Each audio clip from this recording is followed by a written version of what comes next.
عزتمندو موږ به نن تاسو ته د بدن دپاره یو مجربه وظیفه ذکر کوو. ځکه ژمی هم شروع شو، په دې کې بیا د انسان ټول وجود درد کوي،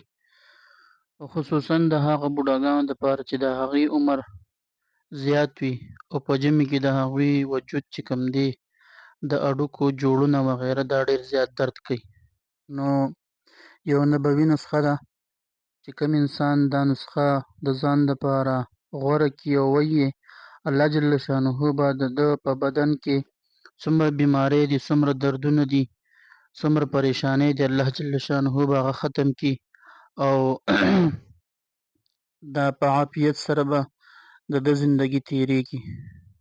وظیفه ډېره اسانه ده. نو دغه وظیفه ته زه مخکې ویمه، دا یې چې کوم دی درې کرته ماښام او 3 کرته سهار چې څوک دا وایي الله جل شانه به د ده بدن د ټولو مصیبتونو آفتونو نه په امن کې ساتي. اللهم عافني في بدني، اللهم عافني في سمعي، اللهم عافني في بصري، لا إله إلا أنت، اللهم إني أعوذ بك من الكفر والفقر وأعوذ بك من عذاب القبر، لا إله إلا أنت. دا وظیفه ده، مختصر ده، دعا ده، دا ځان ته یاده کړې او سحر او ماښام یې 3 کرته وایې او په ټول بدن باندې چې کوم دی دا چوف کوئ. الله جل شانه به د دې په برکت سره زموږ او ستاسو د بدن ټول مصیبتونه پریشانۍ هغه ختمې کړي او موږ او تاسو ته به الله جل شانه په دې سره د بدن راحت را نصیب کړي. اوس چې کوم انسان وایي زه دا نشم ویلی او ما له خو چې کوم دی قرآن کریم نه راځي،